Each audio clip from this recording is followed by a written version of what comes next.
On November 28, 1520, three battered wooden ships sailed out of a dark maze at the end of South America and entered an ocean no European had ever crossed.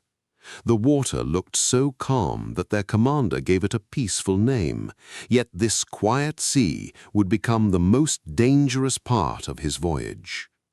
The commander was Ferdinand Magellan, a Portuguese sailor working for Spain.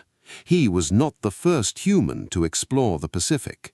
Indigenous navigators had crossed huge parts of it for centuries, steering ocean-going canoes by the sun, stars, winds, and waves. But Magellan would lead the first recorded European expedition from the eastern edge of the Pacific to Asia. Europe's great powers were searching for a faster route to the Spice Islands, now part of Indonesia. Spices such as cloves were worth fortunes. Portugal controlled the known route around Africa, so Magellan offered Spain a bold alternative: sail west, find a passage through the Americas, and reach Asia from the opposite direction. In September 1919, 5 ships and about 270 men left Spain. Their names were Trinidad, San Antonio, Concepcion, Victoria, and Santiago. The fleet crossed the Atlantic, followed the coast of South America, and sailed farther south than many Europeans believed practical. The journey soon began to break apart. The sailors faced freezing weather in Patagonia, fear, rebellion, and uncertainty. The Santiago was wrecked while exploring the coast. Later, as the fleet entered a twisting channel between mountains and cold black water, the San Antonio deserted and returned to Spain. Magellan continued with only 3 ships. For more than a month, they searched through narrow passages, islands, and hidden bays. Then, on November 28, 1520, the ships finally reached open water.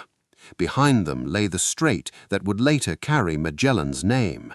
Ahead lay an ocean whose true size no European map had shown.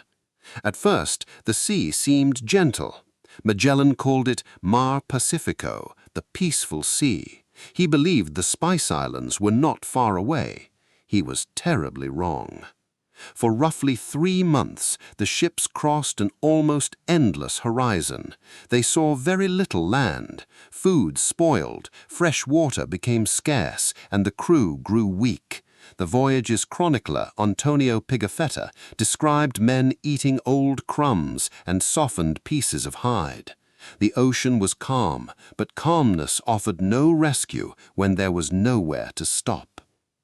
The expedition reached Guam in March 2021. There, the Europeans encountered Chamorro sailors in fast, skillfully built canoes. It was a powerful reminder that the Pacific was not an empty wilderness. It was already home to expert seafarers, communities, and trading traditions. Days later, Magellan's fleet reached the islands now called the Philippines. The crossing had revealed something larger than a new route. It showed Europeans that the Pacific was far wider than they had imagined, and that the world contained far more ocean than their maps suggested. But Magellan never returned to Spain. He became involved in a local conflict and died on the island of Mactan on April 27, 1521. The surviving expedition continued without him. Under Juan Sebastian Elcano, the Victoria crossed the Indian Ocean, rounded Africa, and returned to Spain in September 1522. 1 ship had completed the first recorded circumnavigation of Earth. Magellan is often remembered as the man who sailed around the world, but he did not. His true achievement was leading the voyage across the Pacific and opening European eyes to its enormous scale. The peaceful sea had defeated his expectations, taken his strength, and outlived him. Perhaps the greatest mystery was never what waited beyond the horizon. It was how much of the world had always been there, known to others, while Europe still believed it was unknown. If you enjoy stories like this, please follow for more hidden history and untold stories from around the world.